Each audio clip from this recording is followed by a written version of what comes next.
मायावती जी द्वारा Sair special intensive revision पर दिए गए बयान का प्राथमिक ध्यान उनकी party Bahujan Samaj party BSP की संगठनात्मक मशीनरी को चुनावों के लिए तैयार करना था। उन्होंने स्पष्ट किया कि भारत निर्वाचन आयोग ईसीआई द्वारा चलाए जा रहे इस विशेष सघन पुनरीक्षण अभियान की उपेक्षा करना चुनावी आत्महत्या के समान होगा। उन्होंने कार्यकर्ताओं को निर्देश दिया कि वे केवल नए पंजीकरण पर ध्यान केंद्रित न करें, बल्कि ये सुनिश्चित करने के लिए बूथ स्तर पर सघन निगरानी करें कि बसपा के समर्थक मतदाताओं के नाम जानबूझकर या लापरवाही से मतदाता सूची से हटाए न जाएं। उनका मानना है कि वंचित और पिछड़े वर्ग के मतदाताओं को अक्सर प्रशासनिक प्रक्रियाओं की जटिलता का शिकार होना पड़ता है, जिससे वे मतदान के अधिकार से वंचित हो जाते हैं। इसलिए उन्होंने इस प्रक्रिया को महज एक प्रशासनिक कार्य नहीं, बल्कि अपने समर्थकों के संवैधानिक अधिकार की रक्षा का एक महत्वपूर्ण राजनीतिक अभियान बताया। पार्टी की राज्य इकाइयों को स्पष्ट निर्देश दिए गए कि वे जिलाधिकारियों और मुख्य निर्वाचन अधिकारियों से निरंतर संपर्क में रहें, प्राप्त शिकायतों को तत्काल आयोग के संज्ञान में लाएं और ये सुनिश्चित करें कि नए पात्र मतदाता, विशेषकर युवा, अपना नाम दर्ज कराएं। उन्होंने बूथ समितियों को घर घर जाकर ये जांचने का कार्य सौंपा कि क्या परिवार के सभी सदस्यों के नाम सूची में मौजूद हैं, ताकि अंतिम समय की चुनावी भागदौड़ से बचा जा सके। इसके अलावा उन्होंने इस बात पर भी जोर दिया कि कार्यकर्ताओं को मतदाता सूची की पीडीएफ प्रतियां प्राप्त करनी चाहिए और उनका अपनी पार्टी के आंतरिक रिकॉर्ड से मिलान करना चाहिए, जिससे किसी भी विसंगति को तुरंत पकड़ा जा सके। ये पूरी कवायद ये सुनिश्चित करने के लिए थी कि चुनावी मैदान में उतरने से पहले उनका वोट बैंक सुरक्षित और पंजीकृत हो। इस सघन निगरानी को उन्होंने वोट की चोरी को रोकने का सबसे प्राथमिक और आवश्यक कदम बताया। चुनावी सुधारों पर मायावती जी का सबसे मुखर और सतत बयान इलेक्ट्रॉनिक वोटिंग मशीन ईवीएम का विरोध और बैलेट पेपर मतपत्र से चुनाव कराने की मांग रहा है। एसआईआर प्रक्रिया पर बात करते हुए भी उन्होंने इस मुद्दे को प्रमुखता से उठाया। उनका तर्क है कि जब तक चुनाव ईवीएम के माध्यम से होते रहेंगे, तब तक चुनाव परिणामों की निष्पक्षता पर जनता और विपक्षी दलों के बीच संदेह बना रहेगा। उन्होंने कई मौकों पर विभिन्न चुनावों के परिणामों पर सवाल उठाए हैं, जहां उन्हें लगता है कि उनकी पार्टी को अपेक्षित से कम सीटें मिली हैं और इसका सीधा दोष उन्होंने ईवीएम की कथित छेड़छाड़ पर मढ़ा है। उनका कहना है कि विकसित और बड़े लोकतंत्रों में भी मतपत्रों का प्रयोग होता है और भारत को भी जनता का विश्वास बहाल करने के लिए इस पारंपरिक पारदर्शी तरीके को अपनाना चाहिए। उन्होंने वीवीपैट वीवीपीएटी की पर्चियों के 100% मिलान की मांग को भी मजबूती से उठाया है, यह दावा करते हुए कि केवल कुछ मशीनों का मिलान अपर्याप्त है और इससे धांधली की संभावना बनी रहती है। उनके अनुसार बैलेट पेपर से चुनाव कराना न केवल चुनावी प्रक्रिया को संदेह से परे रखेगा, बल्कि यह मतदाताओं के मन में अपने वोट की सुरक्षा के प्रति अधिक विश्वास भी पैदा करेगा। उन्होंने अपनी पार्टी के नेताओं और कार्यकर्ताओं से कहा है कि वे इस मांग को राष्ट्रीय स्तर पर एक जन आंदोलन बनाने के लिए अन्य विपक्षी दलों के साथ मिलकर काम करें। इस तरह एसआईआर जैसे प्रशासनिक बयान भी बड़े चुनावी सुधार और लोकतांत्रिक पारदर्शिता की मांगों से जुड़ जाते हैं। प्रतिनिधित्व की सुरक्षा और संवैधानिक कवच की मांग। मायावती जी के बयानों का एक और केंद्रीय विषय शेड्यूल्ड रिप्रेजेंटेशन, आरक्षित प्रतिनिधित्व की सुरक्षा रहा है। उनका मानना है कि संवैधानिक प्रावधानों के बावजूद वंचित वर्गों को उनका उचित प्रतिनिधित्व नहीं मिल रहा है और मौजूदा आरक्षण को भी कमजोर करने के प्रयास किए जा रहे हैं।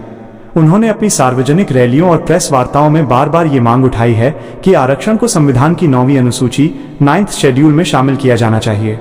9वीं अनुसूची में शामिल करने का मुख्य उद्देश्य आरक्षण के कानूनों को न्यायिक समीक्षा, जुडिशियल रिव्यू के दायरे से लगभग बाहर करना है, जिससे भविष्य में कोई भी न्यायालय या विरोधी सरकार आसानी से आरक्षण के प्रावधानों को रद्द या संशोधित न कर सके। उनका तर्क है कि वर्तमान आरक्षण नीति हमेशा कानूनी चुनौतियों के खतरे में रहती है और इस संवैधानिक कवच के बिना बहुजन समाज के अधिकार सुरक्षित नहीं है। उन्होंने ये भी कहा है कि आरक्षित पदों को जानबूझकर खाली रखा जाता है या उन्हें खत्म करने के लिए बहाने ढूंढे जाते हैं, जिससे SC ST OBC वर्ग के लोगों को सरकारी नौकरियों और शैक्षणिक संस्थानों में उनका हक नहीं मिल पाता। उन्होंने सभी कार्यकर्ताओं और समर्थकों से आह्वान किया है कि वे इस मांग को एक राष्ट्रीय मुद्दा बनाएं और सरकार पर दबाव डालें कि वो संवैधानिक संशोधन लाकर इस महत्वपूर्ण कदम को तुरंत उठाए। 4. आरक्षण के भीतर लागू करने की कोशिश की जा रही दो प्रमुख अवधारणाओं, क्रीमी लेयर और उपवर्गीकरण, सब क्लासिफिकेशन का मायावती जी ने हमेशा कड़ा विरोध किया है। SC ST आरक्षण पर क्रीमी लेयर लागू करने के प्रयासों को उन्होंने सामाजिक न्याय के सिद्धांत पर एक हमला बताया है।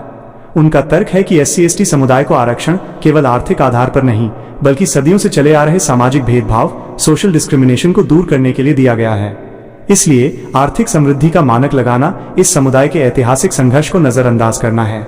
उन्होंने कहा है कि क्रीमी लेयर लागू होने से इस वर्ग के गरीब और सबसे जरूरतमंद लोग ही लाभ से वंचित हो जाएंगे, जबकि आरक्षण का लाभ पहले से ही आगे बढ़ चुके कुछ परिवारों तक ही सीमित रह जाएगा। इसी तरह उन्होंने SC/ST के भीतर उपवर्गीकरण जैसे कि आरक्षण में आरक्षण के विचार को भी खारिज किया है। उनका मत है कि इस तरह का विभाजनकारी कदम बहुजन समाज की एकता को कमजोर करेगा और सरकार को इन समुदायों को बांटो और राज करो की नीति के तहत नियंत्रित करने का मौका देगा। उन्होंने जोर देकर कहा है कि SC/ST OBC को एक संयुक्त ताकत के रूप में खड़े रहना चाहिए और सरकार के ऐसे विभाजनकारी एजेंडे का विरोध करना चाहिए, क्योंकि यह अंततः पूरे आरक्षण व्यवस्था को केवल चुनावी या शैक्षणिक प्रतिनिधित्व तक ही सीमित न रहकर सरकारी नीतियों और निर्णय लेने वाले निकायों में बहुजन समाज के अपर्याप्त प्रतिनिधित्व पर भी गहरी चिंता व्यक्त की है। उनका कहना है कि उच्च प्रशासनिक पदों, न्यायपालिका और महत्वपूर्ण नीति निर्माण समितियों में आरक्षित वर्गों का प्रतिनिधित्व अत्यंत कम है, जो संविधान की मूल भावना के विपरीत है। उन्होंने सवाल उठाया है कि जब देश की आबादी का एक बड़ा हिस्सा आरक्षित वर्गों से आता है तो देश की नीतियां बनाने में उनका पर्याप्त प्रतिनिधित्व क्यों नहीं है। इस कमी को उन्होंने SC/ST OBC के लिए बनी योजनाओं के अपर्याप्त कार्यान्वयन का एक प्रमुख कारण बताया है। उनका मत है कि यदि इन वर्गों के लोग उच्च पदों पर होंगे तो वे अपने समुदायों की समस्याओं और जरूरतों को बेहतर ढंग से समझेंगे और ऐसी नीतियों का निर्माण करेंगे जो वास्तव में सामाजिक और आर्थिक असमानता को दूर कर सकें। इस प्रकार उन्होंने प्रतिनिधित्व की लड़ाई को केवल नौकरी की लड़ाई नहीं बल्कि सत्ता और नीति की लड़ाई बताया है। ये मांग उनके सामाजिक न्याय के एजेंडे का एक विस्तारित रूप है, जो ये सुनिश्चित करना चाहता है कि सत्ता के हर गलियारे में इन वर्गों की आवाज सुनी जाए और उनकी उपस्थिति दर्ज हो। 6. इन सभी बयानों का अंतिम लक्ष्य बसपा के कार्यकर्ता आधारित संगठन को मजबूत करना रहा है। मायावती जी ने अपने हर संदेश में यह स्पष्ट किया है कि पार्टी केवल चुनावों के दौरान सक्रिय होने वाला दल नहीं है, बल्कि यह एक सामाजिक राजनीतिक आंदोलन है जो निरंतर सामाजिक न्याय के लिए काम करता है।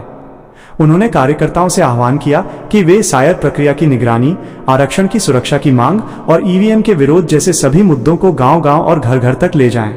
उनका निर्देश है कि बसपा को केवल दलितों की पार्टी नहीं बल्कि सर्वजन हिताय, सर्वजन सुखाय के सिद्धांत पर आधारित सभी कमजोर, शोषित और पिछड़े वर्गों की पार्टी के रूप में स्थापित किया जाए।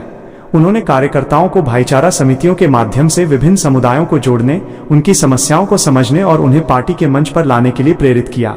इस रणनीति का सार यह है कि चुनावी जीत केवल नीतियों से नहीं बल्कि मजबूत जमीनी संगठन और समाज के विभिन्न वर्गों को एकजुट करने से ही हासिल की जा सकती है। उन्होंने स्पष्ट किया कि जब तक जमीनी स्तर पर कार्यकर्ता सक्रिय नहीं होंगे तब तक न तो मतदाता सूची सुरक्षित होगी और न ही आरक्षित प्रतिनिधित्व की लड़ाई जीती जा सकेगी। ये उनके बयानों का वो हिस्सा है जो राजनीतिक एजेंडे को जन आंदोलन में बदलने का काम करता है।